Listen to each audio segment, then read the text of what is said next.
మారింది పేరే, మిగతాదంతా సేమ్ టు సేమ్ అంటండి. అప్పుడు సర్కిల్, ఇప్పుడు జోనల్. నిర్లక్ష్యానికి మారుపేరు. మల్కాజ్గిరి సర్కిల్ కార్యాలయం. కలెక్షన్లపై ఉన్న శ్రద్ధ కార్యాలయంపై లేదా? సహజంగా ఉండదు మనోళ్ళకి. ఇప్పుడు కొన్ని జంతువులు కూడా ఉండే పరిసరాలని శుభ్రంగా ఉంచుకుంటారు, కానీ మనవాళ్ళు ఎంత దారుణంగా వదిలేసారు చూడండి మనవాళ్ళు. అదే కలెక్షన్లపైన శ్రద్ధ పెట్టమంటే మాత్రం అత్యంత శ్రద్ధ వహిస్తారు, కానీ దీనిపైన మాత్రం ఎటువంటి ఇది లేదు. ఏదైనా షార్ట్ సర్క్యూట్ జరిగి మొత్తం తగలబడిపోతే ఏముంది, అప్పుడు తప్పుడు రికార్డులు ఎక్కించుకోవచ్చు, తప్పుడు పేర్లు రాసుకోవచ్చు వీళ్ళు. అదే కదా వీళ్ళు ప్లానింగ్ ఉండేది సహజంగా. ప్రజలకు చెప్పాల్సిన అధికారులే తప్పులు చేసి సమాజం ఎట్టిపోతుంది. సరిగ్గా ఈ మాటలకు సరిపోయే విధంగా మల్కాజ్గిరి నియోజకవర్గంలోని జిహెచ్ఎంసీ కార్యాలయంలో అధికారులు వ్యవహరిస్తున్న తీరు చూస్తే ఇలానే ఉంటుంది.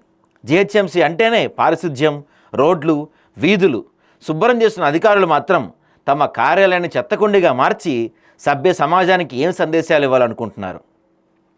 మల్కాజ్గిరి జిహెచ్ఎంసీ కార్యాలయంలో ప్రజలకు సంబంధించిన ఎంతో విలువ చేసే దస్తావేజులు కలిగిన టౌన్ ప్లానింగ్ రికార్డ్ రూమ్ని చెత్తకుండిలా మార్చారంటండి. టౌన్ ప్లానింగ్ రికార్డింగ్ రూమ్ అంటే ఎంత విలువైందండి అది. చెత్తకుండిలాగా మార్చేసి రేపటి రోజున వీళ్ళే తగలబెట్టేసి అవసరం అయితే షార్ట్ సర్క్యూట్ జరిగిందని చెప్తారు వీళ్ళు. ఎంత విలువైంది ఇది. రికార్డ్ రూమ్లో కుప్పలు తెప్పలుగా చిందరవందరగా ఫైల్ పేపర్లు, రోడ్లు వీధులను శుభ్రం చేయించే అధికారులు తమ కార్యాలయాన్ని మాత్రం శుభ్రం చేయించుకోవడం మర్చిపోయారంట. అనుకోకుండా ఏదైనా షార్ట్ సర్క్యూట్ సంభవిస్తే టౌన్ ప్లానింగ్ రికార్డ్ రూమ్లో దస్తావేజులు బుగ్గిపాలు కావాల్సిందే.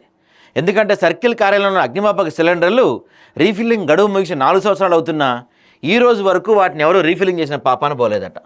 మరి సామాన్య ప్రజలు నీతులు చెప్తున్న అగ్నిమాపక శాఖ అధికారులు ఎందుకు జిహెచ్ఎంసీ కార్యాలయం వైపు కన్నెత్తి చూడటం లేదు? అక్కడ అగ్ని ప్రమాదం జరగదా? అది ఏమైనా జిహెచ్ఎంసీ ఆఫీస్ ఏమైనా ఫైర్ ప్రూఫా అది? చేతులు కాలేక ఆకులు పట్టుకున్నట్టు బుగ్గిపాలేక బాధపడితే ఏం లాభం?